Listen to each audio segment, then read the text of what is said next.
On May 3rd, 2019, Magic the Gathering's 81st expansion, War of the Spark, was released. This expansion would serve as the thrilling conclusion to a multi-year long story arc focused on the Elder Dragon Nicol Bolas and his goal to gain god-like powers. And Wizards of the Coast did an amazing job at building up excitement for this set as a monumental event, with them releasing this outstanding teaser trailer showcasing an ominous tower filled with stained glass depictions of iconic planeswalkers, ending with a zoom into a chandelier slowly being put out, and the smoke of it forming into the shape of Bolas's iconic horns, clearly implying that we will see many a planeswalker fall by the hands of Bolas in War of the Spark. And that teaser trailer wasn't all. During PAX East 2019, Wizards of the Coast released a fully animated trailer that was absolutely amazing.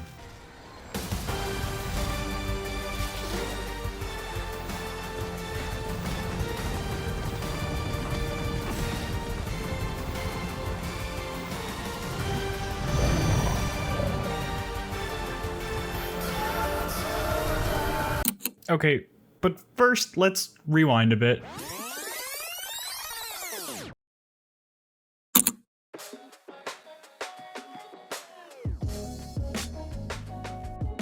If you somehow don't remember, Marvel was pretty massive during the 2010s, and it's pretty clear that the success of Marvel had a direct influence on Magic's story, since they basically made their own version of the Avengers with the Gatewatch. The Gatewatch was first introduced in the Battle for Zendikar storyline, and initially consisted of the following 4 planeswalkers: the Mind Mage Jace Beleren, the Fiery Pyromancer Chandra Nalaar, the Animus of Zendikar Nissa Ravine, and the Warrior blessed with the power of invulnerability Gideon Jura. Also, if for whatever reason you don't know what a planeswalker is, hi. Not sure how this video popped up in your YouTube algorithm, but I'm glad you're here and I hope you stick around. But in the world of Magic, essentially there are different planes of existence, and each of these planes have different environments and aesthetics and creatures living on them. For instance, there is the plane of Eldraine, which is heavily inspired by traditional fairy tales, or there's something like the plane of Innistrad, which is heavily inspired by classic horror, so it has like skeletons and werewolves and zombies. These planes, while very different, all fit into Magic's overarching world because they all fit into Magic's multiverse. What makes a planeswalker special is that they have the ability to travel between planes, while most other creatures are stuck on their home plane, never even knowing that there's a multiverse out there. Planeswalkers get the ability to travel between planes once they ignite their Planeswalker Spark. This is a dormant ability that exists in a very small subset of people, and it's often activated through some kind of traumatic experience, like seeing all of your friends die, or literally being buried alive. In the Battle for Zendikar storyline, these 4 planeswalkers, Gideon, Chandra, Nissa, and Jace, band together to defeat the Eldrazi. Essentially, Eldrazi's are these eldritch monsters who travel across the multiverse, consuming different planes, and right now, they're trying to consume Zendikar. You see, long ago, the Eldrazi were actually imprisoned on the plane of Zendikar. This was done by a group of 3 planeswalkers who believed the best way to contain the Eldrazi threat would be to trap them on one plane. So they devised a complicated plan to lure the Eldrazi to Zendikar, then magically seal them away using a network of hedrons. However, years later, thanks to the actions of a certain unnamed elf planeswalker, the Eldrazi ended up being released from this prison, putting Zendikar in grave danger. So after a lot of complicated planning, luckily our heroes were able to defeat the 2 Eldrazi titans, Ulamog and Kozilek. And since Eldrazi kind of worked like a hive mind, once they defeated the titans, the other Eldrazi that came from them also fell. So Zendikar is saved, and after the Eldrazi's defeat, our heroes decide to form a team that will fight off interplanar threats just like this, protecting the multiverse from harm since nobody else except a planeswalker could do this. You know, kind of like great power, great responsibility type deal. So the Gatewatch is formed, and they take an oath pledging their allegiance, as represented by the Oath of cycle. And while their success is of course worthy of celebration, I mean, like, defeating 2 Eldrazi titans is nothing to scoff at. There's just kind of one small issue, and that's that there's actually 3 Eldrazi Titans. And we learn all about that last Titan in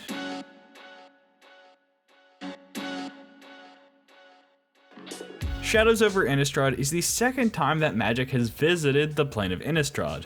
During the events of our previous visit, a planeswalker by the name of Liliana Vess destroyed something called the Hell Vault. The Hell Vault served as a prison for all the different demons and monsters across the plane. But along with all these demons and monsters, it held a planeswalker by the name of Nahiri. You see, Nahiri was actually one of the 3 planeswalkers that sealed the Eldrazi back on Zendikar. And it was Nahiri's responsibility to guard the Eldrazi and alert those other 2 planeswalkers in case something happened. And one day there was actually a pretty close call, so Nahiri sent out a distress signal, but neither of those 2 planeswalkers came to help her. She was luckily able to handle the situation herself, but she was understandably pretty mad at the other 2 planeswalkers for not coming to help. And Nahiri is not somebody who takes this kind of thing lightly, so she very quickly, after settling the problem, decided to confront them. She first went to Innistrad to confront Sorin Markov. Sorin is a planeswalker native to the plane of Innistrad, and he views himself as the plane's protector. When Nahiri confronts him about not coming to her aid, Sorin says he never actually got Nahiri's message, and assumes that it was likely just blocked out by one of the defense systems that he had set up for the plane, which was kind of a dick move, because regardless of whether or not he's telling the truth, he either completely ignored her call for help, or he built up the security system knowing that there was a chance it could filter out Nahiri's call for help. Either way, this response was pretty not stellar, and Nahiri was understandably mad, so the 2 end up getting into a fight. Sorin ends up winning, and afterwards locks Nahiri in the Hell Vault. Years later, after being released by Liliana, she returns to Zendikar, only to see it being ravaged by the Eldrazi. So, in an act of revenge, Nahiri gets the grand idea to bring the Eldrazi to Sorin. Nahiri is able to construct a series of cryptoliths, and doing this allows her to shape the plane's ley lines and let her summon the Eldrazi Titan, Emrakul, causing the plane's inhabitants to become warped and distorted into these weird Eldrazi monsters. The Gatewatch steps in and tries to help Innistrad, but it turns out Emrakul is kind of strong. Notably, she has the power to mentally distort and attack people's minds, which is kind of an issue when the best person on your team is a mind mage. Luckily for the Gatewatch, there are actually 2 planeswalkers who are conveniently also on Innistrad that are able to help them, those being Liliana Vess and Tamiyo. Luckily, Liliana has the direct counter to Emrakul. Since Liliana is a necromancer, she has the ability to raise an army of the undead. Since the undead don't technically have brains or thoughts, Emrakul's ability to distort and warp and control their brains doesn't work, so she's able to help repel Emrakul's attacks. Granted, this doesn't actually defeat Emrakul and is kind of just like a good defense system. Instead, the way the problem gets solved is a lot weirder.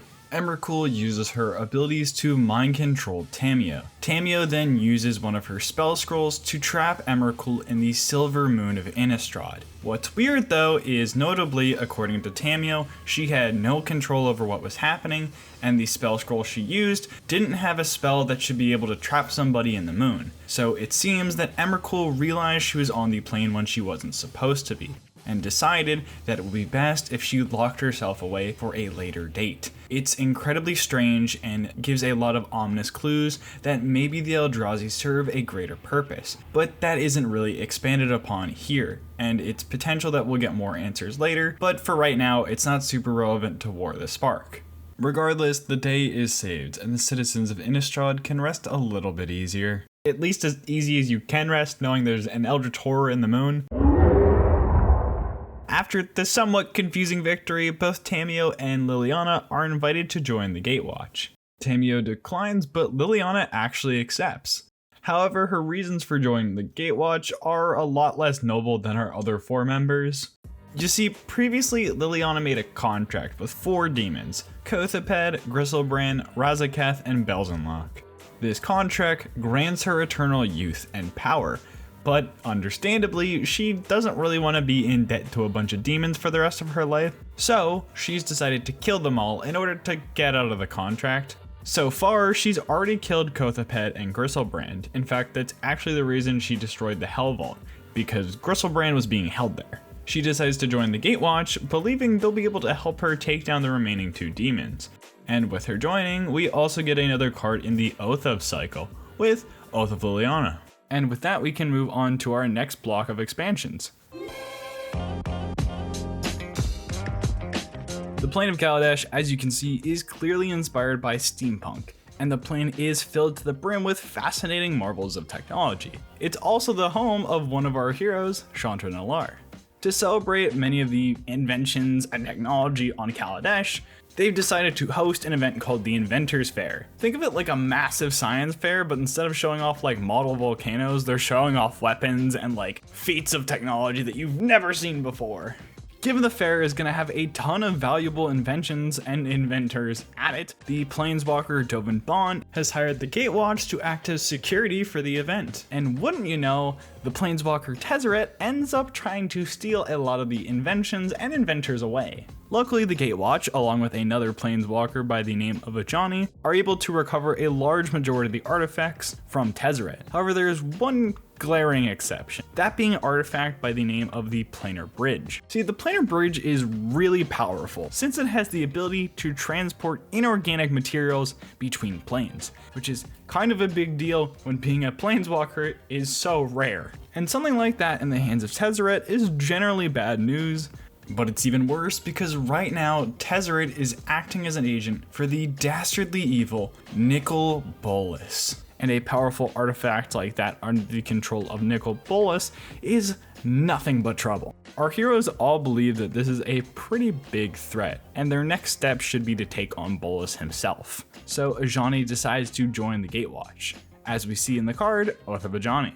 However, there's kind of an issue. See, Ajani thinks they need to stop Bolas, but he also doesn't think that they're strong enough to take on Bolas themselves.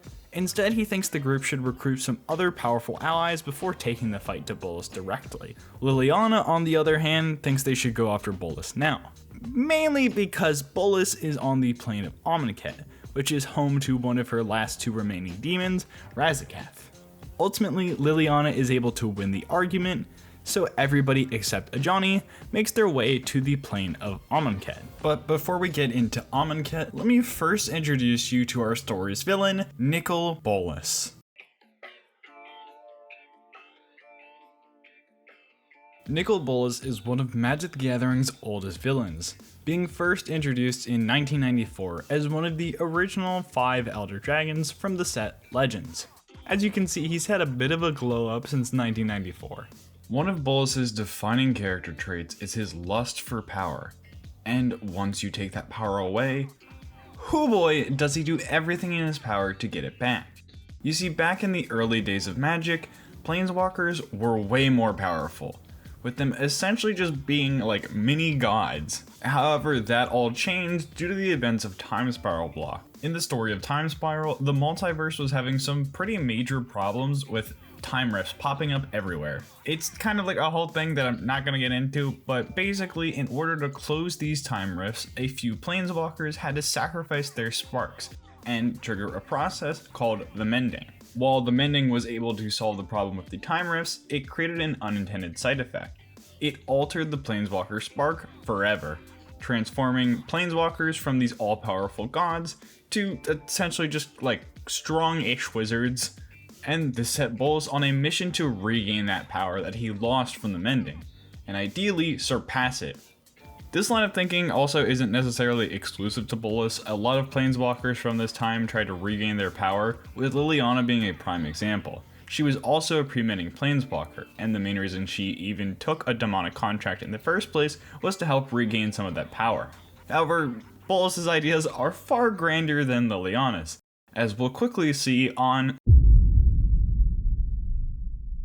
Amonkhet is a plane that is heavily inspired by ancient Egypt, with its sweeping deserts, ancient architecture, and mummies just being all over the place. It's also when I started playing Magic. I have some pretty fond memories of buying one of those deck building toolboxes and some random booster packs from Target, and then making this horrible green-black deck filled with tiny little creatures like Tattered Mummy and Dune Beetle. and my endgame was hoping to eventually draw into one of my late game finishers, like Arrowback Stomper or Nightmare. I still think Nightmare is one of the coolest Magic cards ever made, by the way. It's just, oh, I love this card. Anyways, what's important to know is that Amonkhet society is based heavily around the idea of death. Each of the 5 gods of the plane, Bontu, Hazaret, Kefnet, Oketra, and Ronus, are all responsible for seeing different trials that the citizens of Amonkhet must go through, all with the promise that at the end, they will experience glorious death and the god Pharaoh will bring them to salvation. But this was all a lie by Bolas himself. You see, before the Great Mending, Bolas used his powers to alter and bend the minds of Amonkhet's gods, making them believe that their purpose was to carry out his will. He then called the rest of the remaining adult population and turned all that remained into his devotees. In fact, this entire trial process was just designed for him to cultivate the most well-suited soldiers of the population, and then turn them into his army of zombie Eternals. During the set Hour of Devastation, Bolas returns to the plane and brings a series of disasters along with him, destroying most of what remained of Amonkhet's society and even killing 4 out of the 5 gods, with Hazaret being the only survivor. The Gatewatch tries to stop him, but Ajani was right. They were completely outmatched and swiftly defeated by Bolas, as depicted in our Defeat of cycle. After being defeated, most of our heroes are able to escape to the plane of Dominaria, except for Jace, who unfortunately gets his memory wiped and sent to the plane of Ixalan. Nicely transitioning us to... The plane of Ixalan is filled with merfolk, pirates, vampires, and of course, dinosaurs. This plane is also home to an ancient artifact called the Immortal Sun. This artifact was created long ago by 2 ancient planeswalkers, Ugin and Azor. While activated, this artifact interferes with the planeswalker's ability to jump between planes, essentially trapping them on whatever plane they're currently on. This artifact was so powerful that while building it, it cost the spark of Azor himself, requiring him to trap himself on Ixalan in order to finish the artifact's construction. Initially, the Immortal Sun was designed to trap Ugin's brother, which of course is the dastardly evil Bolas. While the 2 failed in trapping Bolas, he definitely understands the power this artifact holds, and he now wants to use it for himself. Also, this is probably the best time to mention this, but Ugin is actually that 3rd planeswalker that helps Soren and Nahiri. And if you're curious why he didn't come to Nahiri's aid, it's, well, he was technically dead. He is actually alive again now, though, thanks to some weird time travel shenanigans done by Sarkon, but quite frankly, that's just a lot, and I do not feel like opening that can of worms. Anyways, Bolas has recruited the Gorgon planeswalker Vraska to acquire the Immortal Sun for him, and in exchange, Bolas will give her control over the Golgari Swarm, one of the 10 guilds on her home plane of Ravnica. I'll get more into what this actually means later, but all you really need to know is that this is a very powerful leadership position. Anyways, while searching for the Immortal Sun, Vraska happens upon the memory erased Jace, and she can clearly tell that something's wrong, because Jace doesn't recognize her. You see, prior to this, Vraska and Jace weren't necessarily on the best terms. Since their first interaction on Ravnica wasn't exactly great, Vraska tried to trick Jace into working for her. It's weird, there's a whole duel deck about it. Despite their rocky history, Vraska decides to take pity on Jace and let him join the pirate crew that she's formed while searching for the Immortal Sun. While hunting for the artifact, the 2 actually start to bond pretty quickly, developing a close friendship and then even some romantic feelings for one another. During their adventure, Jace is able to get his memories back, and the 2 are also able to find the Immortal Sun. Now, it may seem like what they would want to do is take the artifact and run away, making sure that Nicol Bolas never gets his hands on it. However, considering how badly things went on Amonkhet, it's probably better to play along with Bolas' plan and not clue him into the fact that Vraska is no longer working for him. So they decide to have Vraska return the Immortal Sun to him like she was asked to. But there's one minor issue. You see, Nicol Bolas has the ability to read minds, so when he reads Vraska's mind, he'll realize that she and Jace are working together. Luckily, Jace is a mind magician. So what he does is hide all of Vraska's memories of him away in like a little compartment in her brain, essentially erasing them from her memory. But he has a remote mental trigger that he can use to return the memories back to her once he activates it, making Vraska essentially kind of like a sleeper agent for the Gatewatch. While the Immortal Sun in Bolas' hands is generally pretty bad, gaining Vraska as an ally was a minor victory that the Gatewatch very much needed. Speaking of which, let's check back in on the rest of the Gatewatch in... So right now, tensions are very high. Nissa and Chandra are furious at Liliana for pressuring them to go to Amonkhet when they clearly weren't ready to take on Bolas. Nissa is so furious in fact that she actually leaves the Gatewatch entirely. Chandra doesn't full on leave the Gatewatch, but she doesn't want to help Liliana defeat her last demon. Gideon, however, being the good-natured hero he is, thinks that once they free Liliana from her contract, she'll be better able to help the Gatewatch defeat Bolas. So the two work to defeat Liliana's last demon, Belzenlok. During their adventure, they end up encountering 3 classic planeswalkers, Teferi, Jaya, and Karn, and they're actually able to recruit Teferi to the Gatewatch, as we see in Oath of Teferi. Through their adventures, they're also able to get their hands on Blackblade, an ancient weapon wielded by the legendary hero Dakon Blackblade. It's rumored this weapon should be powerful enough to take down Bolas himself. After fighting through his forces, the group is able to defeat Liliana's last demon, Belzenlok, and unfortunately, this didn't actually break Liliana from her contract. Instead, what happened was the contract defaulted to who else but none other than Nicol Bolas, meaning that Liliana is now under the control of Nicol Bolas. And that's what happened in Dominaria relevant to War of the Spark. And we're almost there, because after Dominaria, there are actually only 2 more expansions, those being Guilds of Ravnica and Ravnica Allegiance. And personally, these are 2 of my favorite expansions, because these are the sets that truly got me invested in Magic the Gathering, because I fell absolutely in love with the unique world of... Ravnica is super unique, since the plane is essentially just one major city that is governed by 10 different guilds, with each guild representing one of the 2 color pairings that can be made from the 5 colors of Magic. We have the Simic Combine, the blue-green guild that combines science and nature to an aggressive degree. The guild is full of biomancers experimenting on all forms of life to see how far they can advance our physical capabilities. The Boros Legion is the red-white guild. The Boros is Ravnica's form of law enforcement. They are Ravnica's protectors, but they're also Ravnica's enforcers. They are led by an angel by the name of Aurelia, and I have to say, her card Aurelia the War Leader is one of my favorite of all time, so I do have a soft spot in my heart for the Boros. The Black-Green Guild is the Golgari Swarm, and if you remember from earlier, this is the guild that Vraska is a part of. The Golgari Swarm's whole MO is around the cycle of life and death. The Izzet League is the Blue-Red Guild that was founded by the dragon Niv-Mizzet. This guild specializes in engineering and architecture and is constantly producing new inventions for the plane. The Orzhov Syndicate is the White-Black Guild, and essentially they serve as the plane's bank, but also their church, and if that sounds like a very powerful and very dangerous combination, that's because it is. The Selesnya Conclave is the Green-White Guild. Their goal is to maintain the nature and wildlife on Ravnica.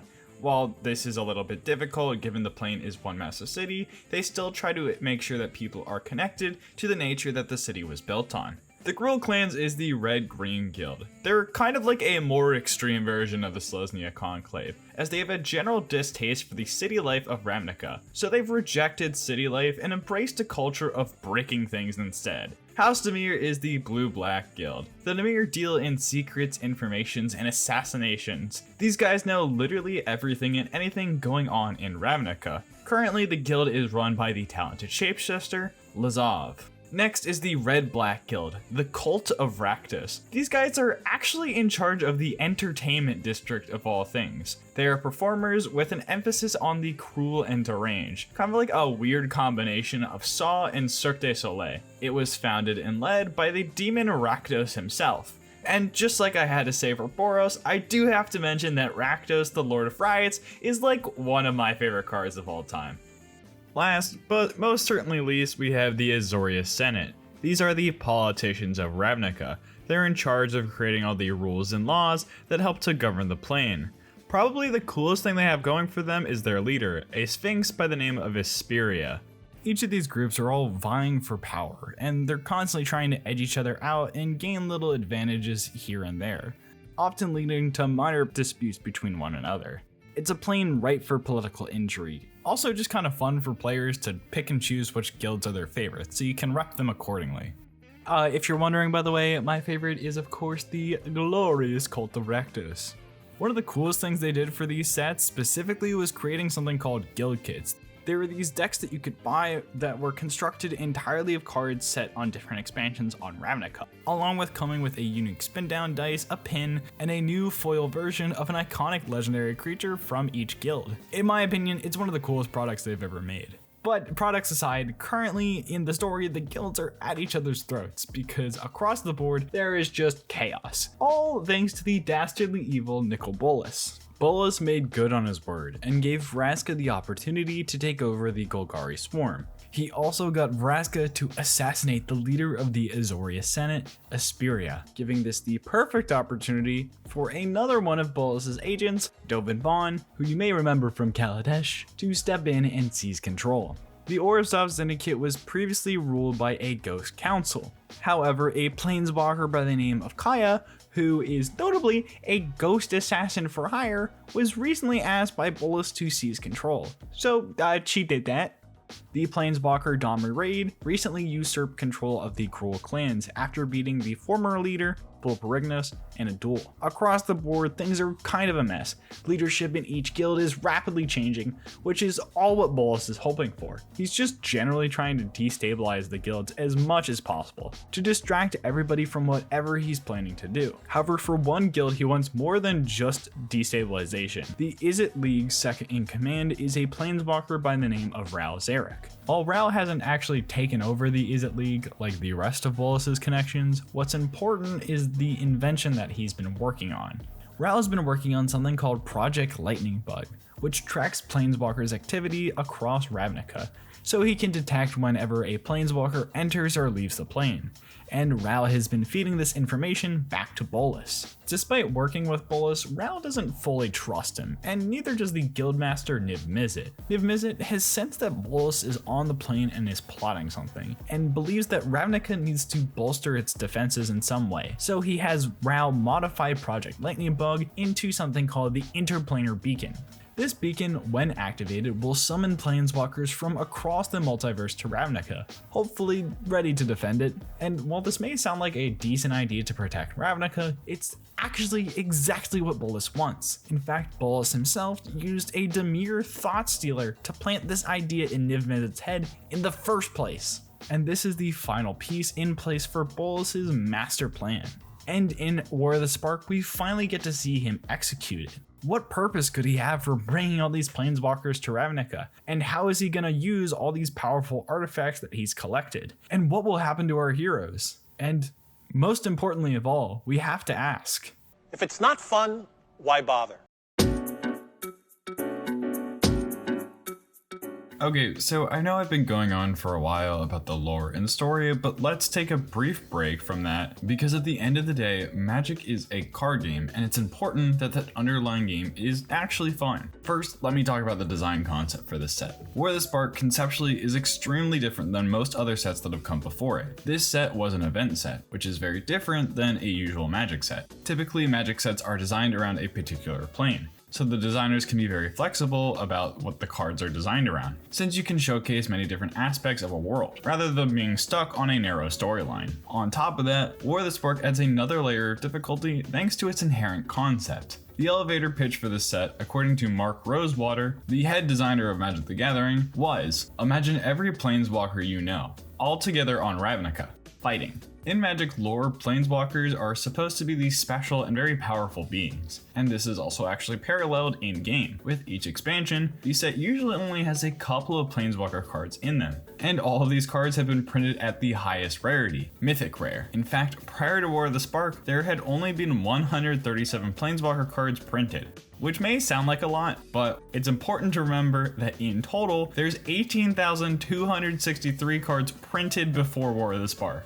For balancing purposes, the design team generally tries to make it so there's only 20 planeswalker cards legal in Standard at once. Standard at the time only let you use cards released in the last 2 years. Since there are about 4 sets released in a year, generally each set had around 2 to 3 planeswalkers in them. While this philosophy does help to keep Standard in a healthy balance, it's kind of a problem when you need to represent a planeswalker war and you only have 3 planeswalkers. To solve this, the design team came up with a few ideas to get around this restriction.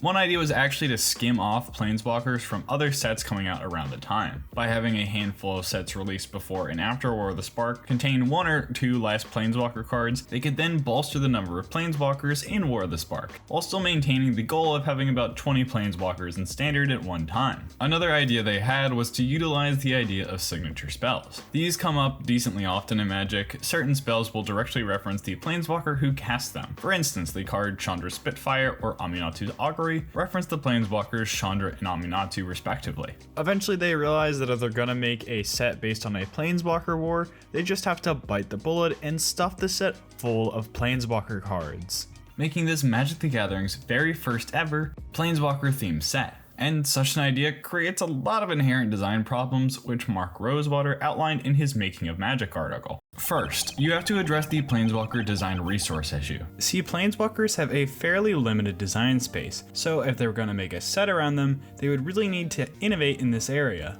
For those unaware, planeswalkers enter the battlefield with a certain number of loyalty counters, which is represented by this little counter in the right hand corner of the card. Each planeswalker has a series of abilities that can either increase or decrease the number of counters on the planeswalker in exchange for some kind of effect on your turn. These loyalty counters also serve as the planeswalker's health, meaning your opponents can directly swing their creatures at your planeswalker instead of you. Typically, planeswalkers will have 3 abilities. A plus ability that will increase the amount of loyalty by a little bit and usually give you some kind of benefit or card advantage that's kind of small and incremental. A minus ability that usually removes more counters from the planeswalker but also serves to help protect it, either by generating a token or removing a creature. Then finally there's usually a minus ability which costs more loyalty than the planeswalker starts out with. This is what many people consider a planeswalker's ultimate, like it's some kind of special move in like a video game. This ability is super strong, and if it resolves, you're almost assuredly gonna win the game.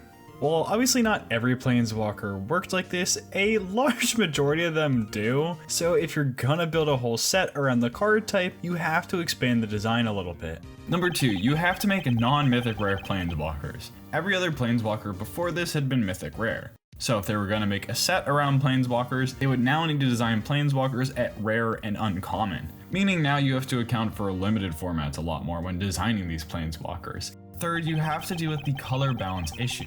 Planeswalkers are pretty spread out color identity wise, and this is kind of a problem when it comes to actually wanting to build a planeswalker deck. Typically, Magic the Gathering decks run cards from 1 to 3 different colors.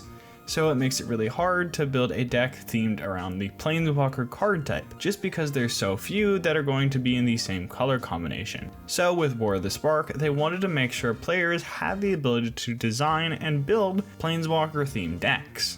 And fourth, you have to solve the play design problem. You see, introducing all these planeswalkers could create some really big problems for our constructed formats. So they wanted to be very careful to make sure the cards they printed didn't warp formats like Standard. To solve these problems, they came up with the following solutions. To innovate, they wanted to finally introduce static abilities onto planeswalkers. These effects would persist as long as the planeswalker was on the battlefield, adding a unique way for planeswalkers to affect the game outside of their usual abilities. Then, to introduce planeswalkers at lower rarity, they decided to break up planeswalkers based on the number of abilities they would have. So, mythic planeswalkers would have 4 abilities, all of them having at least 1 passive, at least 1 plus, and at least 1 minus. Rare planeswalkers would all have 3 abilities, a passive, a plus, and a minus, and uncommon planeswalkers would have 2 abilities, a passive and a minus. The choice to make uncommon planeswalkers only tick down was to make it easier for them to remove. That way it wouldn't slow down limited too much and it wouldn't warp standard around having a load of planeswalkers. Uncommon planeswalkers also provided a solution to the color identity issue, thanks to Wizards of the Coast bringing back the hybrid mana mechanic. Hybrid mana allows you to use either color of mana when you're casting a card. So for instance, if I cast Nahiri's Storm of Stone, these 2 pips here can be paid with either red or white mana, meaning I could put her into something like a solely red deck and wouldn't need white mana to cast her. This lets players be super flexible with the cards they want to use as a deck builder, making something like a planeswalker deck so much more possible. By the end of development, we ended up with a total of 36 planeswalkers in the main set, 3 of them being mythic, 13 of them being rare, and 20 of them being uncommon. And those planeswalkers were Ashiok, Davriel, Domri, Dovin, Gideon, Huatli, Jiangyu, Kiora, Narset, Saheeli, Teferi, Teo, Tibble, Vivian, Ajani, Angrath, Jace, Chandra, Karn, Kasmina, Nahiri, Ral, Samut, Sorin, Tamio, The Wanderer, Vraska, Jaya, Nicol Bolas, Nissa, Obnixlis, Sarkon, Kaya, Liliana, Ugin. Oh, and also Tezzeret was there, but he was a buy a box promo and wasn't actually in the main set. This set actually introduced us to the planeswalkers Kasmina, Teo, and the Wanderer, and it was the first time that we ever got a card for the planeswalker Davriel Kane, who actually appeared in a Brandon Sanderson novel, Children of the Nameless, before this. They also ended up using that signature spell idea I mentioned before, with each planeswalker having their own corresponding signature spell, along with their planeswalker card, adding a nice way to reinforce these planeswalkers' abilities. Along with the vast number of planeswalkers in this set, there were some other interesting mechanics at play. One of these mechanics was amass. You see, the design team needed a way to represent the Bolas side of the war. In the story, Bolas uses the planar bridge to bring his zombie army of Eternals to Ravnica, and these Eternals make up a large majority of the creatures in the set. During Amonkhet, the Eternals had a unifying mechanic called Afflict. Initially, the plan was to carry over this mechanic to War of the Spark, but the design team quickly realized that Afflict doesn't have a lot of depth to it, so they wanted to come up with a new mechanic for War of the Spark. Specifically, they wanted to represent the idea of a growing army, the idea being that over time, more and more Eternals would be pouring through the portal. Traditionally, Magic has represented an army by allowing you to make numerous amounts of creature tokens, but these cards can be pretty miserable to play with in limited environments, since having a load of creatures can often lead to stalemates where nobody's really attacking each other. After a lot of trial and error, they eventually came up with the amass mechanic. Whenever you play a card with amass, if you don't have a zombie army token, you create one. Then you put +1/+1 counters equal to the amass amount. But if you already control a zombie army, then you just put that many +1/+1 counters on it. Along with amass, we also saw the return of the proliferate mechanic. Proliferate was initially introduced in the Scars of Mirrodin set, and the mechanic allowed you to choose any number of permanents or players that have counters on them, and then you give them an additional counter. This mechanic synergized incredibly well with planeswalkers, since it allows you to increase the number of loyalty counters on them, and it worked great with amass because then you can increase the number of +1/+1 counters on your zombie army. To add further synergies, the designers also snuck in cards that natively generate +1/+1 counters, like Thundering Drake, Charmed Stray, or Ukin's Conduit, to better synergize with Proliferate. On a conceptual level, these are all very impressive, but we still have to evaluate how it impacted Constructed in limited formats. For those unaware, Constructed is what it sounds like. In these formats, you build a deck ahead of time, usually with some kind of restriction based on deck size and what cards you're allowed to use. Limited, on the other hand, is a little bit more interesting. In Limited, you don't actually know what cards you're using until you start playing. Typically, Limited is played in either Sealed or Draft. In Draft, you select a card from a pack, then pass it to the next person in your group, and somebody would pass the pack to you, and so forth and so on. And through this process, you draft and construct your own deck. You can also play it in Sealed, where you get given 6 packs of cards and you have to assemble a deck from those 6 packs. And typically, these limited formats are restricted to a recent set or a small pool of cards decided ahead of time. So whenever a new set comes out, there's often events to draft it. And in my opinion, War of the Spark's unique mechanics and design created one of the most interesting and skill-intensive draft experiences of all time. The presence of planeswalkers added this interesting texture to play, making you constantly evaluate whether you should attack your opponent or their planeswalker. Amass led to so many interesting scenarios, where you can either try and grow your army into a massive size, or get incremental value by sacrificing it to sacrifice outlets or leaving it up as a chump blocker. And being able to amass and proliferate at instant speed added a whole new layer of combat tricks. In my opinion, the only real criticism I have for their limited is the main criticism I have for a lot of Magic's limited formats, and that's that certain bombs can feel a little bit too powerful. Especially in this set, where the bombs are really hard to remove. Rare planeswalkers like Ugin, Liliana, and Nicol Bolas all provided a strong removal ability, making it so when you played them, they were able to stick on the battlefield for a lot longer, since you're able to remove your opponent's creatures who would be attacking them, along with them also just providing a ton of value on top of their removal options. The probably more egregious example is the Cycle of Gods from this set. Along with the regular Eternals, Bolas has also brought zombified version of the 4 gods that he killed on Amonkhet. And since Hazoret lived through the events of Amonkhet, in order to replace her, they put Ilharg the Raiseboar, a god worshipped by the Gruul clans, to fill in for her slot. Each card in this cycle has a line of text that says whenever this card dies or is put in exile from the battlefield, you may put it onto its owner's library, third from the top. This line of text makes these cards really hard to deal with. Because the only real way to answer them is to either counter the spell, hope you can make them discard them, or use the card Kasmina's transformation to make it so the card loses that ability. But other than those handful of cards, the overall product is still one of my favorite limited formats of all time. But obviously Magic the Gathering has more than just limited formats, so let's talk about how it affected constructed formats. For the standard format at the time, it provided some pretty good pieces to the Nexus of Fate combo deck that was running around.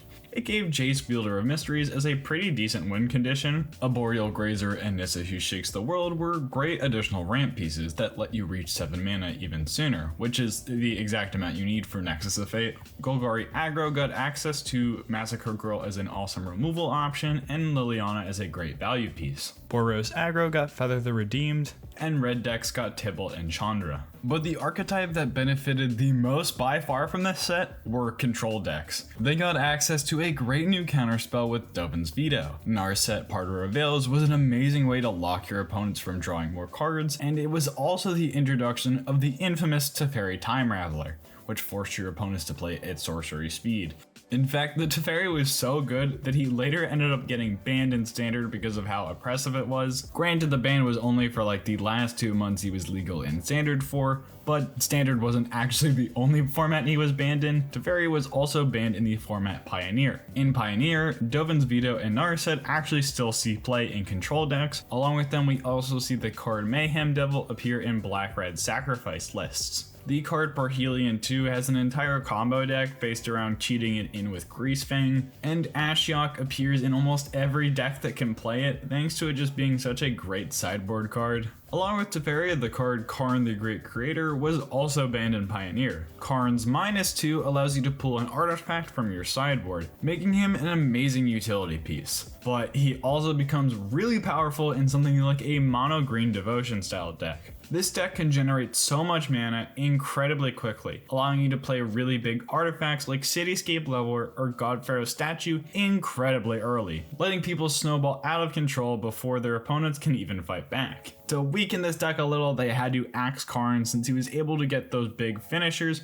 super easily. Going even further back to the modern format, Karn is still good there, so good in fact that he got the card Mycos Inflatus banned. Karn's passive ability makes it so your opponents can't activate abilities of artifacts, and Mycos Inflatus turns everything on the battlefield into an artifact. So if you have both these pieces out, it basically locks your opponent out of the game, and since Karn can pull Mycos Inflatus directly out from your sideboard, it's really hard to disrupt this combo. So Mycos Inflatus ended up getting the axe. And if for some reason you thought that would make Karn worse, don't worry, because he also slots incredibly well into Tron decks. And just like Mono Green Devotion, this deck is able to generate a ton of mana super quickly. Teferi Time Raveler isn't banned, but does see a lot of play in modern control lists. A Boreal Grazer appears in Amulet Titan decks, and the card Blaststone sees some occasional sideboard play. For Eternal formats, which are formats that let you play any card that was printed in Magic history, we see Teferi and Narset pop up in most traditional control lists, with Narset specifically actually being so good that she was restricted in Vintage,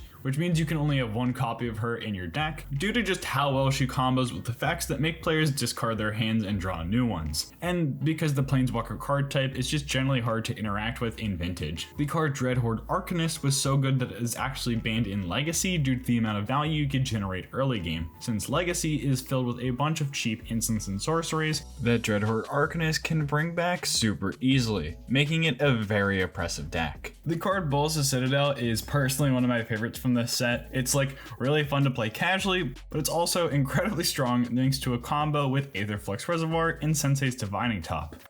For Commander, which is the casual multiplayer format which forces players to design a singleton deck around a legendary creature, War the Spark introduced some pretty awesome staples. Spark Double is just such a good value piece because it allows you to copy your commander and get around the legendary rule. Both Cruel Celebrant and Liliana Dreadhorde General are absolutely insane in aristocrat style decks where you're constantly sacrificing other creatures. Evolution Sage and Flux Channeler are great in any deck that cares about counters. Narset's Reversal is just a really fun spell, allowing you to both stop and copy one of your opponent's spells. The card Finale of Devastation is just such a good tutor card. In the early game, you can use it to grab a ramp piece, but in the late game, you can use it to grab a big finisher and give it a bunch of power and haste to close out the game.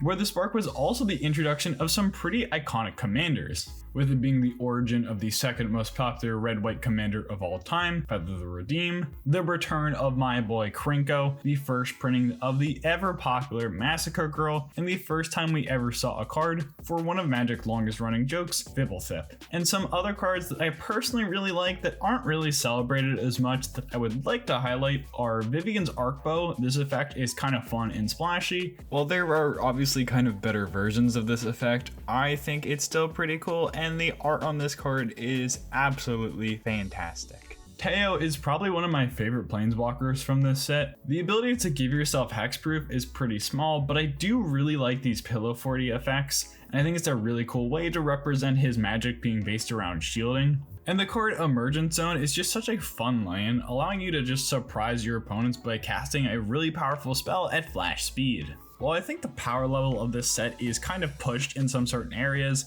with this trio of planeswalkers probably being our most egregious example, I'd say overall the product is really fun to play with, giving both casual and competitive players new tools in creating unique and fun decks, and also creating one of the most unique limited formats that we've ever seen. And while I think I could probably keep on talking about all the different cards and gameplay implications of the set, I do think it's time I should get back to that story I started.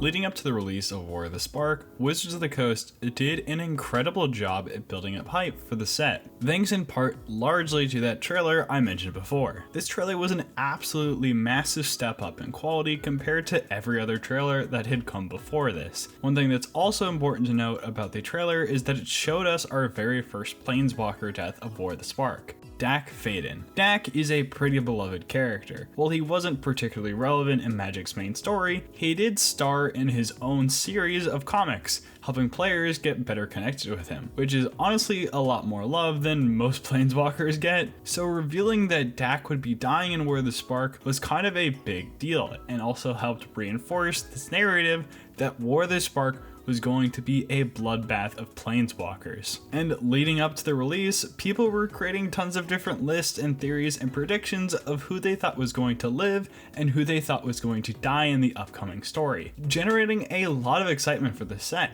However, along with that excitement, there was also a kind of weird change that Wizards announced. You see, Magic has two main ways of telling its story. One is through actually just using the cards themselves thanks to all the inherent resources they provide, like the art, mechanics, and flavor text. But you can also tell the story of Magic through external media.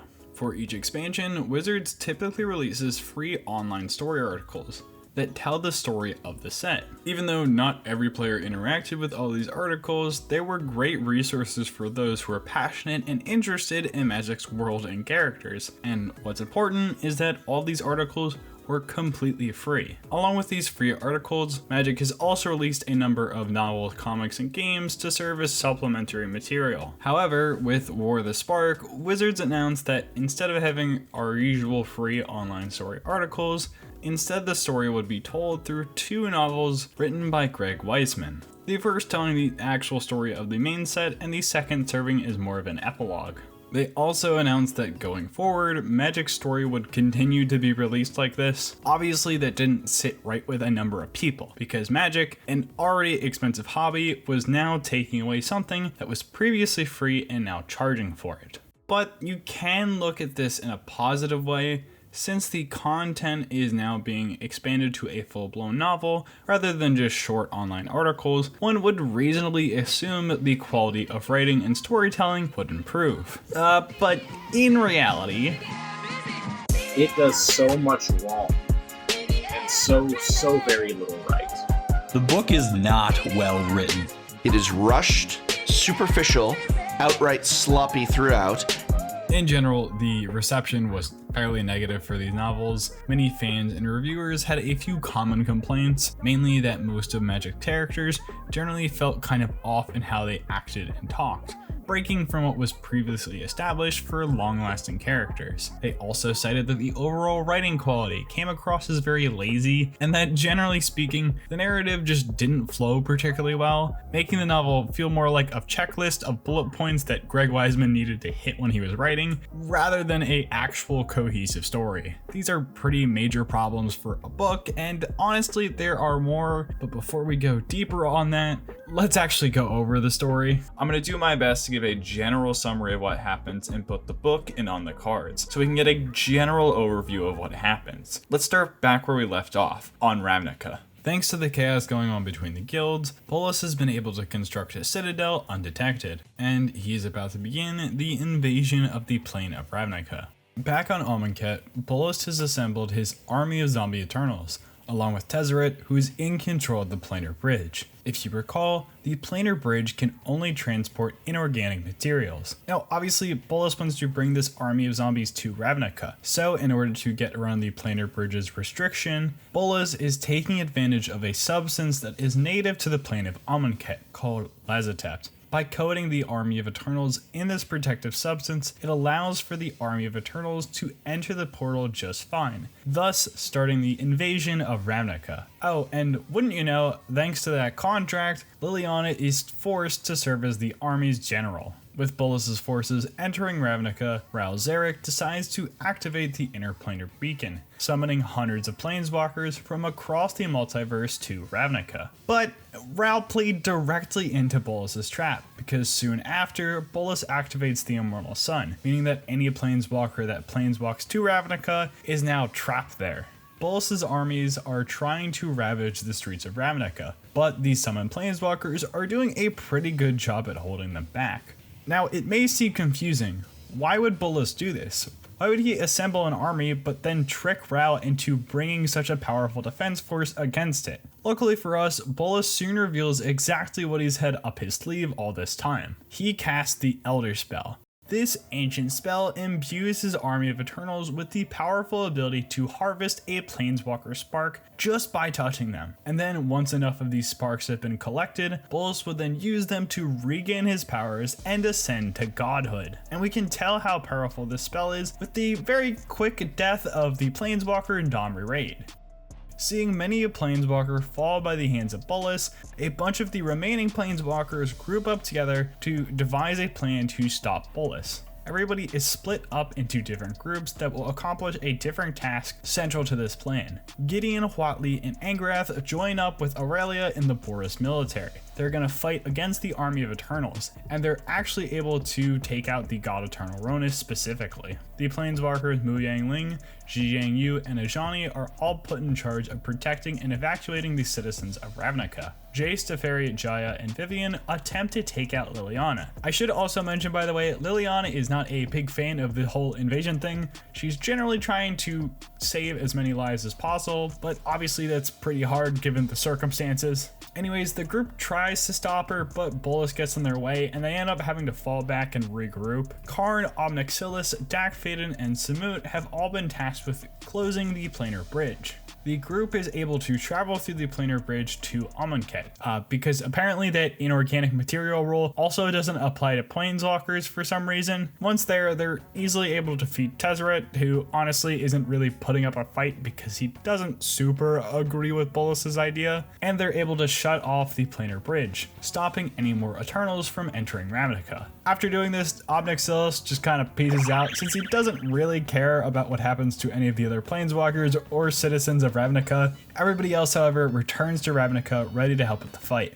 Saheeli, Chandra, and the leader of the Dimir, Lazav, have been tasked to shut down the Immortal Sun. Right now, the artifact is being protected by Dovin Bond, who has a very powerful ability where he has the ability to find the weakness in anything, and that includes people. So the group comes up with a genius plan where they send in Lazav disguised as Chandra, making him think that he can exploit Chandra's weakness. Lazav and Saheeli are able to distract Dovin, allowing the real Chandra to both shut down the Immortal Sun, but also get a surprise attack on Dovin. And this then leads to probably one of the funniest scenes in the entire story, where Lazav then reveals his disguise and throws 2 ninja stars at Dovin, hitting him directly in the eyes, blinding him. And then because the Immortal Sun is deactivated, Dovin just planeswalks away. If you're not aware, in Japan, they actually used to make short mangas for each set release, and this sequence has to be probably one of the funniest set of panels that I have ever seen.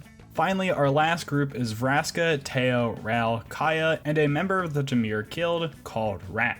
I should also clarify, by the way, even though these 3 used to work with Bolas, they have all flipped on him at this point. They've all been tasked with uniting the 10 guilds together to resurrect Niv-Mizzet. And if you're wondering, by the way, oh wait, did I miss him saying that Niv-Mizzet died? No, nobody knew this was happening. This plot point was so utterly confusing when it was revealed, because prior to War of the Spark, there was no inclination that Niv-Mizzet had died. This was pretty insane considering how important of a character that Niv-Mizzet is. Niv has existed since the original Ravnica set. He's one of the original founders of the 10 guilds, and he is just generally loved by fans. So it was pretty out of nowhere that they just said he died off screen. According to Mark Rosebutter's blog, apparently there was supposed to be a card depicting Niv's death back in Ravnica Allegiance, but it got cut for whatever reason, and they just didn't release anything to tell people that he died. Regardless, the group is actually successful in uniting all the guilds, and together they all use their powers to revive Niv-Mizzet. Once everybody completes their task, the planeswalkers regroup and coordinate the next step of their plan, because now they want to go after Bolas himself. Our heroes make the bold choice to actually reactivate the Immortal Sun. This is because Bolas himself is of course a planeswalker, and activating this will prevent him from planeswalking away if they get the upper hand. That being said, it is still kind of a risky plan since they've also made it so they all cannot planeswalk either. To defeat Bolas, the plan is to get Gideon directly to him. Then, Gideon can use Blackblade to slay Bolas and stop the invasion. They send Gideon out on a Pegasus, along with a group of Forest Angels, to fly him to Bolas' citadel. However, on the way there, they're spotted, and Gideon's Pegasus gets shot down by God Eternal Oketra. Thanks to Gideon's powers of invulnerability, him plummeting to the ground wouldn't actually kill him, but it does certainly slow down the plan. Luckily, however, none other than Rakdos himself is there to save Gideon and catch him, giving Gideon the perfect opportunity to slay Bolas. He takes the shot, but the unthinkable happens. Blackblade shatters on Bolas' skin. It's then that Bolas reveals that the rumor that Blackblade was a powerful weapon that could defeat him was false. In fact, he was the one who came up with the legend in the first place, tricking our heroes into thinking that Blackblade would be their salvation. Instead, he'd actually enchanted the sword prior, making it literally useless against an Elder Dragon. Gideon is then swiftly thrown to the ground and surrounded by Eternals. While Gideon himself didn't actually slay Bolas, what he did still saved the day. Gideon's valiant efforts inspires Liliana, and she decides to put her life on the line and breaks her contract with Bolas, turning the army of zombie Eternals against Bolas.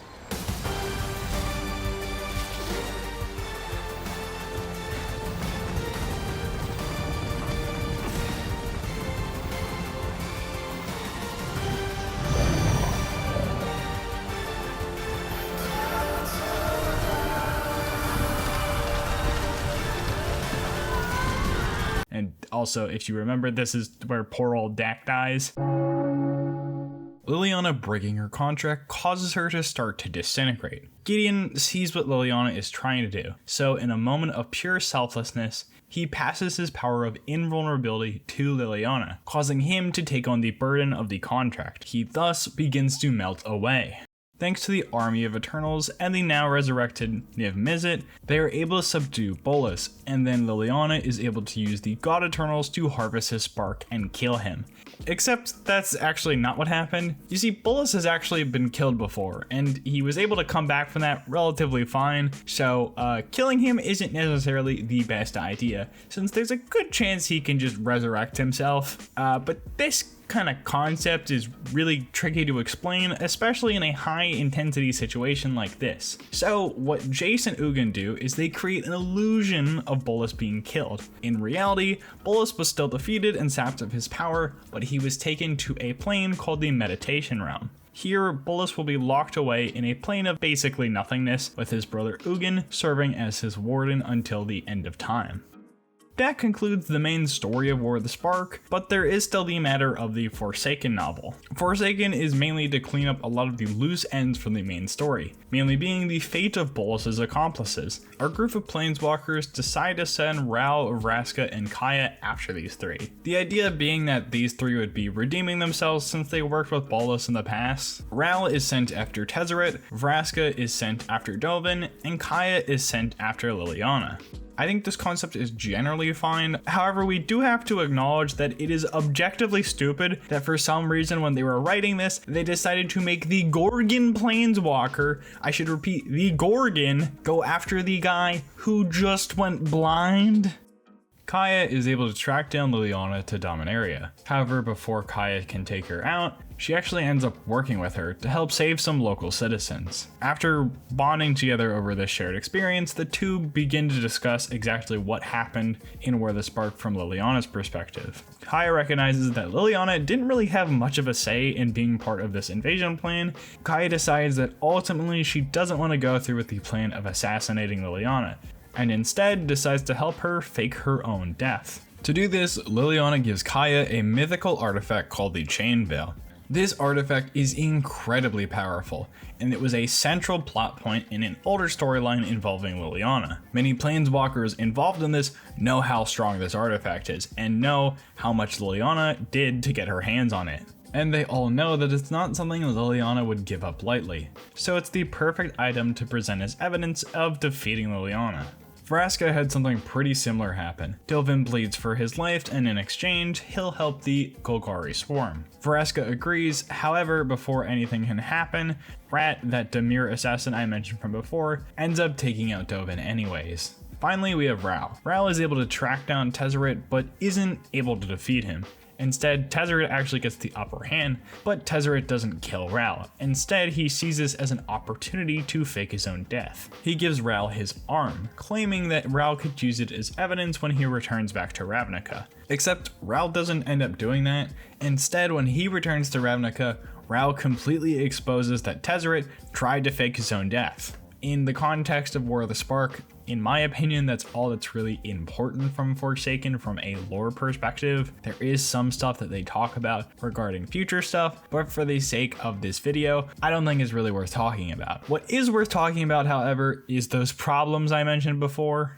One of the most apparent issues with the story was the audience expectation versus what actually happened. Going into this, people were expecting to see a bloodbath of planeswalkers. And the story did technically deliver this, but it really didn't feel like it, since while Bolas did end up harvesting the sparks of hundreds of planeswalkers, as an audience, didn't really feel like it, since out of all the planeswalkers that died, we only knew 4 of them, and one of them died in the epilogue novel, and one of them didn't even get a card in the set.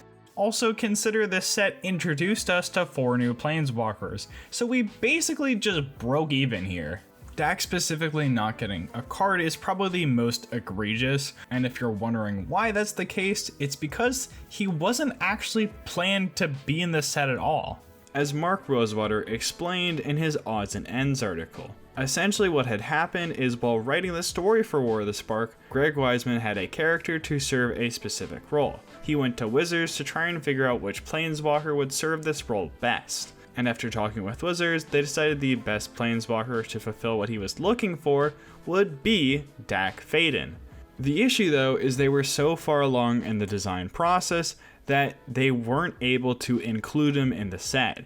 It would require a lot of changes that they quite frankly just didn't have the time for. Mu Yang-Ling also appeared in the story for this set, but didn't actually get a card either. And while I understand that based on the timing of when the story was written and when the cards were made, it wouldn't be possible to include them, it still feels kind of weird and unsatisfying when we have cards for characters like Ashiok and Kasmina who literally don't even get mentioned in the novel. Which ties into one of the other problems of the story, is that a lot of the characters kind of just feel like set dressing. While I think it's pretty understandable that given the sheer scale of what they're trying to accomplish, that not every planeswalker is going to have equal time in the limelight. But it did still feel like a lot of these characters could have been doing more. Obviously there's Kasmina and Ashiok who literally don't appear, but there's also other characters like Tibble, Narset, or Tameo who only got briefly mentioned in 1 or 2 lines. Probably the most egregious was Sorin and Nahiri. War of the Spark was the first time that these two would be meeting each other since the events of Shadow over Innistrad, and while I did only give you the Cliff Notes version, it's worth noting that the storied history between these two is pretty important, so seeing their confrontation would be kind of interesting. Instead, we basically just got told, yeah, they were fighting in the background and we can see it on a few cards, but other than that, it wasn't really touched on too much. Which was pretty disappointing since exploring how the events of Shadow over Innistrad affected them and also how they're handling this current situation would be pretty interesting. Instead, we got something that was pretty shallow. Another major problem with this story is that it had retcons. While I can understand the point of certain retcons, I think generally speaking, it's pretty hard to sell an audience on a retcon in a way that doesn't feel unsatisfying. I mentioned this before, but there was the unceremonious retconning of Niv Mizzet's death. Obviously, while that is frustrating, it was nowhere near as bad. It is probably the most egregious retcon that I've ever seen. The retconning of Chandra Nalaar's sexuality. During the last few years of Magic's story, they had been building up a romantic relationship between Chandra and Nissa. However, in the novel Forsaken, they were clearly trying to retcon this, with a bunch of passages explicitly stating that Chandra had feelings for Gideon, and clarifying that she was only attracted to men, and that any feelings she had for Nissa were just a phase. It came across incredibly biphobic, as they were basically erasing Chandra's previously established bisexuality. It was deeply disappointing to see that Wizards would do something like this, and fans were not happy about this. Luckily, the outcry was large enough that Wizards ended up issuing a public apology. And luckily today, they've actually retconned the retcon and course corrected entirely, now embracing the two's relationship. While I'm at least glad they fixed their mistake, maybe just don't do it in the first place.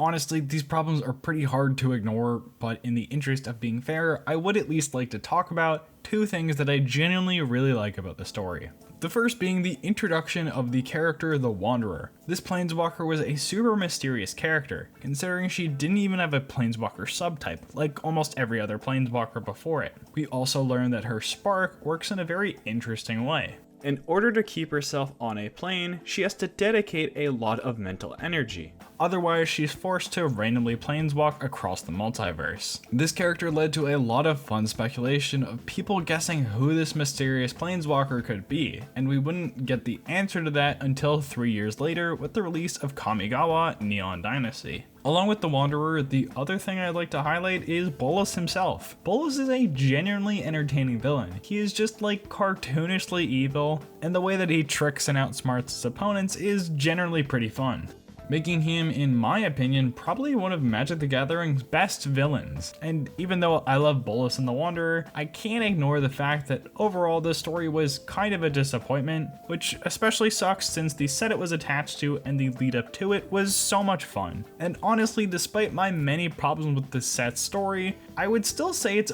honestly one of my favorites, because to me this set also kind of marks the end of an era for Magic the Gathering.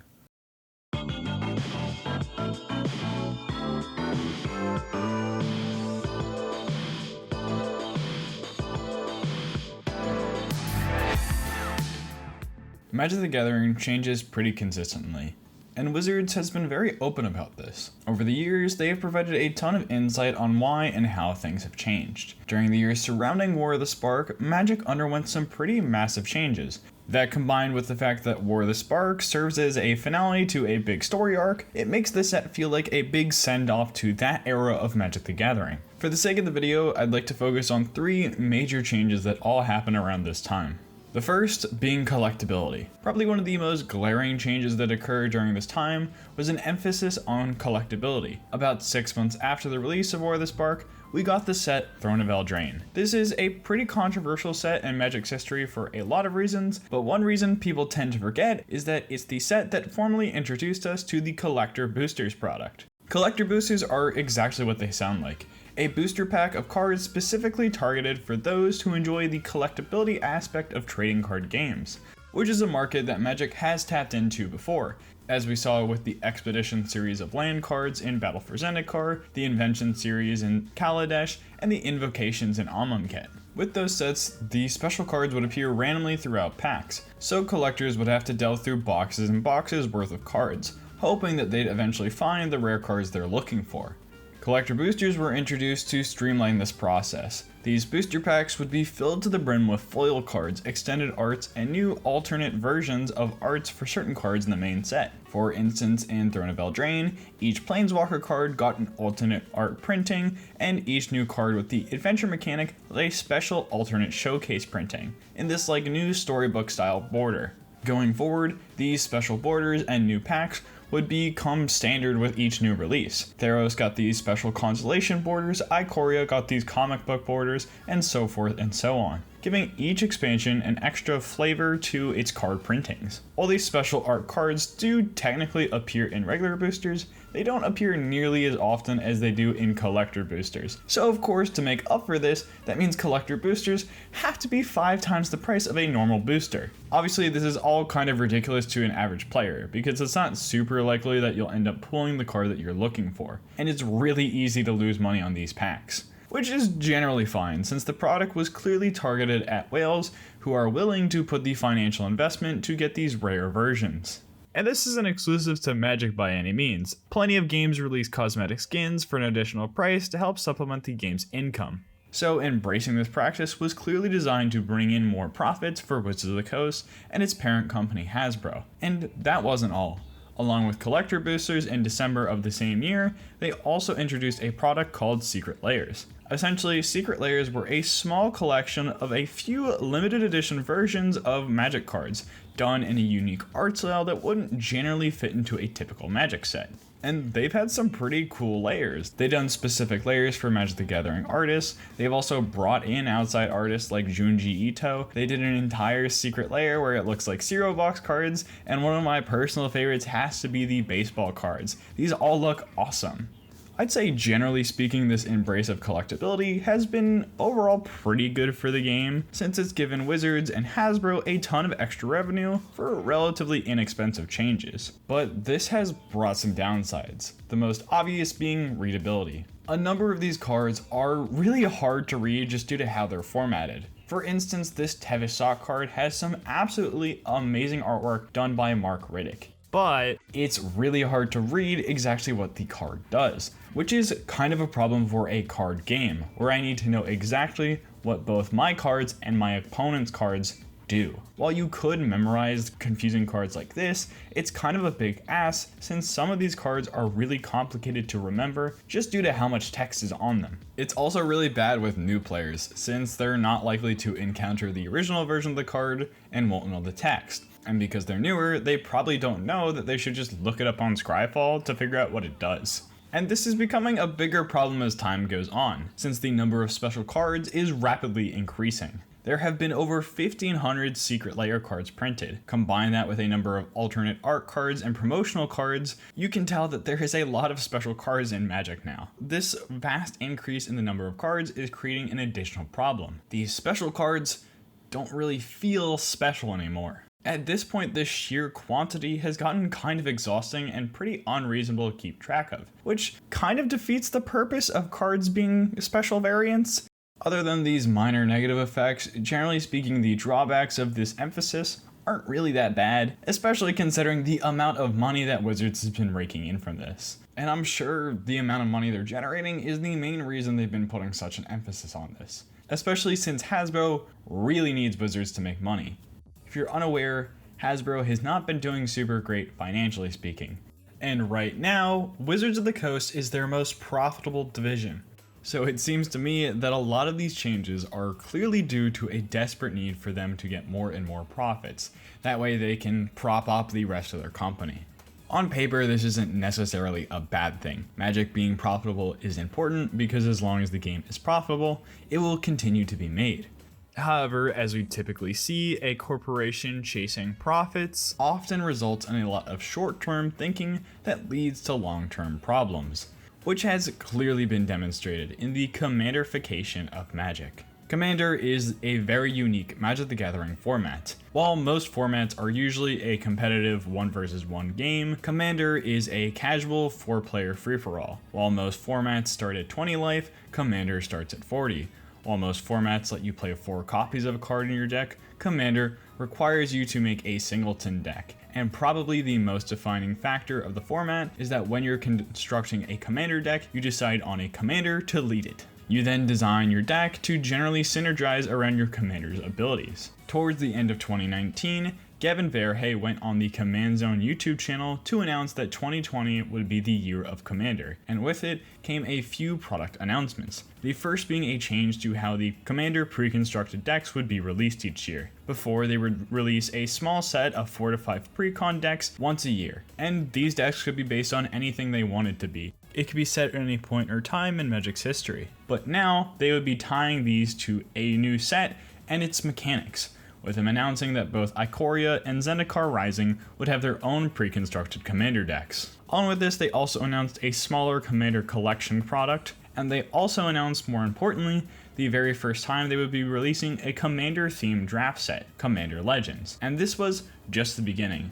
As time went on, the emphasis on Commander has only grown stronger and stronger. Since then, we've gotten 2 more specific Commander draft sets, and now every new set has a small batch of Commander precons released alongside it.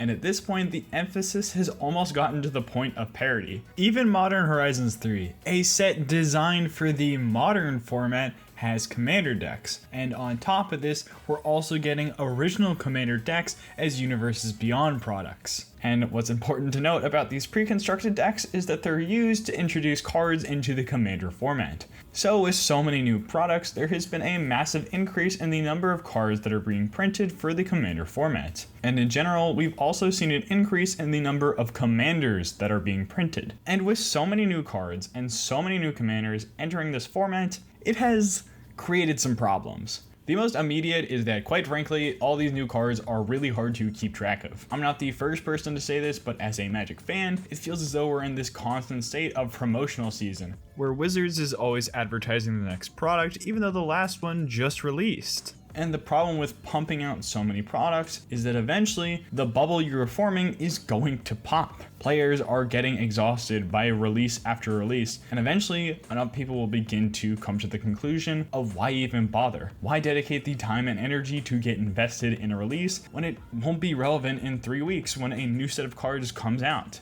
Especially since one of the main advantages of Commander is that it's intended to be casual, and in a casual format, there isn't really that pressure to upgrade your deck, since you don't really need to keep up with a metagame, unlike how you do in formats like Standard, Pioneer, or Modern. So to me, this level of focus is concerning in the long term, especially since it has started to have somewhat negative effects on other formats. There have been numerous cards that were designed for Commander players that were very unbalanced in other formats, making the overall player experience for non-Commander players worse. And that's bad. For those players, it erodes their faith in Wizards of the Coast to make a genuinely enjoyable play experience. And on the complete other side of the spectrum, this emphasis on Commander, to me at least, seems bad for new players. Commander is a very strange and confusing format, with a lot of niche and weird rules and concepts like commander damage, color identity, and the entire concept of Rule 0. There's also just so many more things you need to keep track of in a long 4-player game versus a short 2-player game of Magic. You also have to deal with the fact that you have access to every card in Magic's history.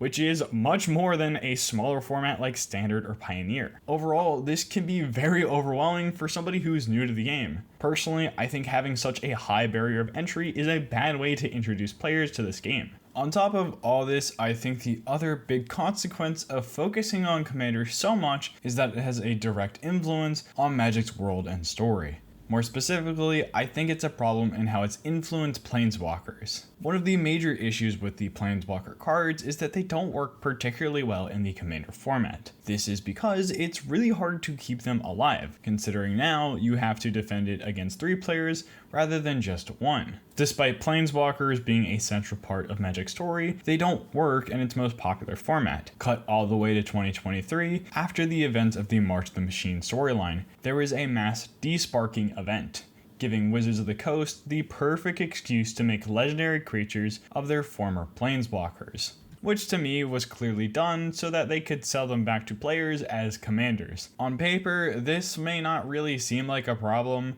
However, the issue is that it's another point in a trend of decisions that all started around the release of War of the Spark, a conscious effort to divest away from Magic the Gathering's world and story. One of the major changes we saw around this time was the change of the release structure. A little bit before War of the Spark, Wizards announced that they would be making changes to how they release standard sets. As I mentioned before, every year they release 4 standard sets, and before this change, they would release sets in blocks, where you would dedicate about 2 sets to a plane. For instance, Amonkhet block had 2 sets. It had Amonkhet and Hour of Devastation, Kaladesh block had Kaladesh and Aether Revolt, Shadows over Innistrad block had Shadows over Innistrad and Eldritch Moon. However, this would officially change in 2019 with the release of the set Dominaria. This set was purely standalone. Then after Dominaria, we got an unofficial Guilds of Ravnica block, with the sets Guilds of Ravnica, Ravnica Allegiance, and War of the Spark all being set on the plane of Ravnica. And after War of the Spark, we saw Wizards almost completely switch to only making standalone sets, with Throne of Eldraine, Theros Beyond Death, Ikoria Lair Behemoths, and Core Set 2021 being the next 4 releases. And this has become the new norm, with a majority of sets nowadays being completely standalone, albeit a few exceptions here and there. And I think moving away from this block structure has been pretty negative for the game's world building in a few major ways. The most obvious being that we just don't get enough time on new planes. The designers of these worlds now have much less room to work with, so they have to do their best to cram everything into just 1 set rather than the 2 they had before. And it's not hard to notice. For instance, take the plane of Kaldheim. It was inspired heavily by Norse mythology, and the plane is separated into 10 different realms, each of which is inhabited by a different fantasy race, like giants, elves, or angels. And trying to flesh out all these different factions in just 1 set is really hard to do.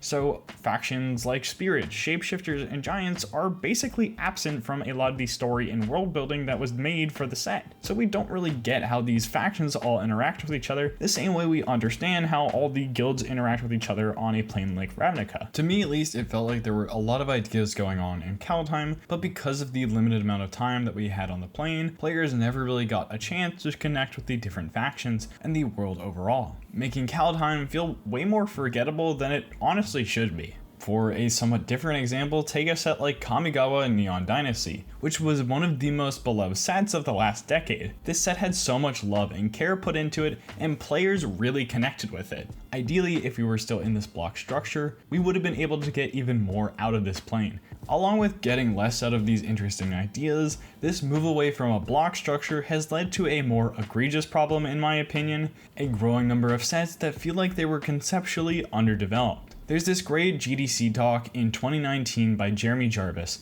who is at the time Magic the Gathering's principal designer for worlds and IP. In this talk, he explains the process of how they develop and plan out each of Magic's planes, going in depth about the many trials and tribulations that come with this process. One of the things that really stood out to me while listening to this is the way he talked about deadlines. Due to Magic the Gathering releasing physically and across the entire world in many different languages, it is paramount that each deadline is hit on time. So many process decisions are done in order to make sure they hit those deadlines. And this talk is unique because it actually talks about how they'd had to adapt their process to a changing release schedule. Because before 2015, planes actually used to get 3 sets, with the general release structure for a year being 3 sets on a plane and then 1 additional core set. So jumping all the way from 2015 to now, they've essentially quadrupled the amount of work that the team has to do in a year. And while I'm sure they've increased headcount to adapt for the increase in the amount of output, I still think that this increase in work and major emphasis on deadlines has led to a number of underbaked ideas getting turned into full sets when they really shouldn't have been. Take Ikoria, Lair of Behemoths. This set had an infamously messy story, with most of the legendary monsters getting little to no mention in the story. It also had a very hard to follow plot thanks to the cards in the book literally contradicting each other. It also had probably some of the worst mechanics we've ever seen, with Mutate and Companion. Both of these caused tons of gameplay problems, with Mutate being so utterly confusing to figure out, and Companion was so powerful that it broke numerous formats. Then there's Theros Beyond Death, where they literally just didn't release the story for the set, despite the entire concept for it literally being based on the story event that Elspeth escapes the underworld. Or take Murders at Karlov Manor, a set that takes place on Ravnica but completely ignores the guild aspect of the plane. Instead, we got a half-baked murder mystery with pretty lackluster mechanics. And of course, there is also Outlaws of Thunder Junction, a set devoid of originality. The plane had absolutely no depth or character to it. It was a generic, boring world with an uninspired, predictable story, and only really served to be a backdrop to sell us Magic's most iconic villains wearing cowboy hats. And if you're wondering how all these villains got onto the same plane, despite not being planeswalkers, it's also due to the events of March the Machine. Thanks to the culmination of that storyline, now the planes of the multiverse are connected through a series of magical pathways called Omen Paths. So any character can take an Omen Path from one plane to another. Conveniently, this is also the same time the Mass Desparking event happened, so Omen Paths made it so former planeswalkers can still travel across the multiverse. Making it so, essentially, even though that planeswalkers are no longer planeswalkers, they still are functionally the same. The other reason I think they added Omen Paths to the game was to shortcut the development of new planes. With Thunder Junction, the gimmick of the set is that it's Magic's most iconic villains all in the Wild West. The problem with this idea is that it clearly comes at the expense of Thunder Junction's world. This plane doesn't feel alive. I don't have an understanding of the world or the culture, and none of the new characters they added feel remotely interesting. And there isn't much done to make this place feel like nothing more than just a generic backdrop. It all feels so incredibly shallow. And I think the existence of Omen Paths and Magic's fast-paced release schedule let them approach the world in this way. Why spend so much effort developing a unique world and culture when we're just gonna move on to the next world so soon after? Instead of spending all that development time working on a world and story, we can just slap a cowboy hat on Tiny Bones and Fibblethip and it will sell just as well. It makes Magic feel more like a gacha game with holiday skins than this rich fantasy world that they've been known for. It also just undermines the entire concept of Magic's iconic planeswalkers. Planeswalkers are supposed to be these rare, powerful people who have the ability to travel across the multiverse. But now, literally anybody can do it, so what's even the point in still having Planeswalkers? Along with changes to Planeswalkers, Magic has been taking a much larger and far more visible step away from their story with the introduction of a product line called Universes Beyond. Going back to 2020, with the release of Ikoria, Lair of Behemoths, Magic announced they would be doing a special collaboration with the Godzilla franchise. So in packs of Ikoria, you would have the chance to open up cards from the set reskinned as iconic Godzilla characters. Soon after, Wizards would follow this up with another product, Secret Lair The Walking Dead, which took another bold step by going from just reskins to now featuring 6 mechanically unique cards based on characters from The Walking Dead. Next, they expanded the product line even further by creating pre-constructed commander decks based on Warhammer 40k. Then finally, we got our very first set based entirely around an outside IP with Adventures in the Forgotten Realms, which was based on Dungeons & Dragons. Since starting this, Wizards has doubled down on this strategy hard, and now there are loads of Magic cards for many different franchises. And I have very complicated feelings on this product line. It can't be denied that financially speaking, Universes Beyond has been a massive success. with Lord of the Rings specifically being the best-selling Magic set of all time. And their expansion to other IPs have done amazing work at marketing Magic to fans of those existing franchises. Numerous players have mentioned how they or their friends have picked up Magic because they saw a crossover product with a franchise they love. Personally, Universes Beyond actually partially inspired what I originally did on this channel. I used to design different custom Magic cards for IP that I cared about. It's really fun to theorycraft and dig through wikis and trying to figure out how you would represent characters that you love as Magic cards. However, the issue is that in reality, I don't feel the same way about the actual Universes Beyond products, because I just don't care about them. I'm not a millennial, so collaborations like Ghostbusters, Lord of the Rings, and Jurassic Park aren't really that interesting to me. I find like every collaboration that features real life actors to be really creepy. All their art is just straight up uncanny valley for me. I'm so utterly burnt out on Marvel from the MCU that I'm actively dreading the fact that there's an upcoming collaboration. And even for franchises that I genuinely like and have some kind of attachment to, I would honestly rather they just didn't exist. Because I don't think that Magic is a better game because Ryu and Monty Python are in it. It all feels strangely alienating, since I have very little desire to engage with most of these products. While obviously I do think I would be more interested in the product line if they did collaborations with stuff that I enjoy like Dark Souls or Avatar, I still think that in general, Universes Beyond creates a very obvious immersion problem for the game. And while I understand immersion isn't important for everybody, I still think this undermines Magic's identity. Even though that Magic has never been the most serious of games, it still does a lot to try and establish a world to get immersed in. There are iconic characters, locations, and spells that all help to shape this awesome, fun fantasy vibe. And the presence of these random franchises kind of disrupts that vibe. Because I think we can all agree that like SpongeBob doesn't really fit into Magic's general tone. I understand the argument that Magic cards are just game pieces, and that the story and world still exist in other ways. So why does it matter if David Tennant or Jace is on the card if they both play the same way? I think it's a fair perspective, and honestly, I get the thinking on paper, but I think in practice, these cards will still subconsciously break your immersion from the game, even if you're not particularly invested into the story. To try and illustrate my point, let me give you an example. Let's take a game like Elden Ring, which goes at lengths to create this oppressing and dreary dark fantasy world for you to explore. Let's say you're adventuring through and you stumble across a cave. You fight your way through all the enemies, and then at the very end you encounter the boss of the dungeon. And it's just Reinhardt from Overwatch. Hello! And hey, maybe the boss battle is honestly fun, but something in your head is going to change how you view Elden Ring if this happens, because you were just advertised to. And this in turn cheapens the world around you, because it signals to you as a player that the designers were not confident in their own ideas, so they had to resort to using someone else's.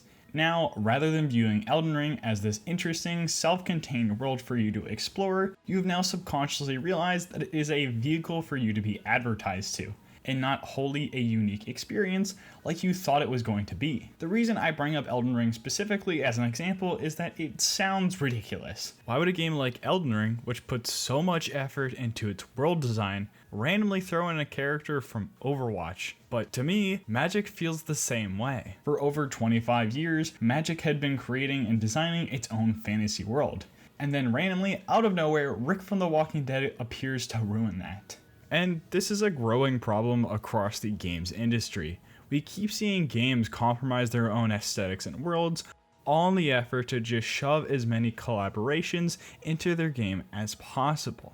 And that's a problem, especially for Magic, because now Magic's identity isn't around the fantasy world it's developed. It's not around its characters, it's not around its ideas. It's around the fact that it's now the Fortnite of card games. I want to make it clear that on paper, crossovers are not inherently bad. However, I think there's a time and place for them. And honestly, making a crossover card game is a good idea. It would have been great to see Wizards of the Coast design and release a brand new card game based around this concept entirely, but that didn't happen. Instead, Magic's identity has been permanently compromised in the pursuit of higher sales. And I don't think this needed to happen. I think instead, Wizards could have focused on building up Magic's world and brand, then used that to sell the game. When it was released, War the Spark was the best-selling set that Magic had made up to that point. While since then there have been other sets that have outsold it, it's still telling that a set based heavily on Magic's lore was at one point its best selling. It showed that people were willing to get excited for Magic's story, even if the execution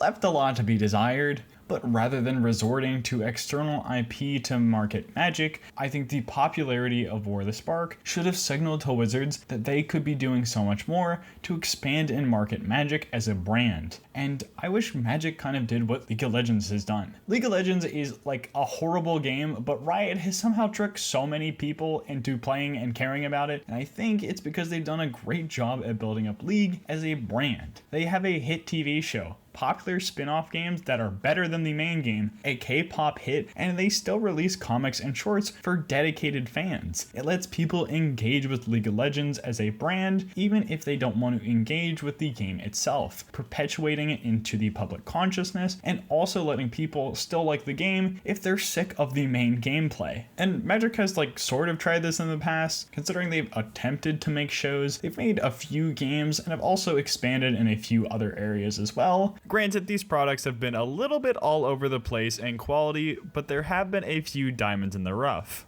With the recent run of Boom Comics and the Magic the Gathering manga, which finally got an English release, probably being two great recent examples. And while these are great, I think more with mass appeal would be better. What if they made a TV show based around Gideon's backstory? Or hey, what if they made a Magic the Gathering fighting game? Or maybe even a Magic the Gathering movie? I was gonna say that Magic has largely abandoned the idea of expanding their IP in this way, but actually while making this video, Wizards did announce that production was going to begin for a new animated Netflix show. My hope would be that this pattern continues, but considering another announcement that happened while I was making this video, I doubt that will happen. At MagicCon Vegas, Wizards of the Coast announced that they are going to be adjusting the release schedule to make it so now half of the newly released sets will be Universes Beyond sets, and those sets will all be legal in Standard, which just feels like such a massive punch in the gut to Magic's legacy. And I hate to be an old man yelling at clouds, but I have to say that I absolutely hate this direction, and I really miss what Magic used to be about. And I think that's why I hold War the Spark in such high regard. While obviously a portion of it is nostalgia, I do think that this set, to me at least, feels like a celebration of everything that Magic is. It was solely based around Magic's unique world. It had its most iconic villain on its most iconic plane, starring a cast of Magic's iconic planeswalkers. It embraced what made Magic unique, the entire concept of a planeswalker. And while the execution had some problems, it was still Magic at its heart. It's sets like War the Spark that got me to fall in love with Magic, because the world made Magic feel so exciting. I didn't fall in love with this game because it had Final Fantasy and SpongeBob in it. I fell in love with this game because it did an amazing job at world building, and its rich and vast lore got me excited to explore and learn about the game's history. And I miss that. I miss feeling connected to Magic's world. I miss getting excited for new sets. I miss guessing what will happen next in the story. I miss getting excited for new cards. And quite honestly, I just miss Magic.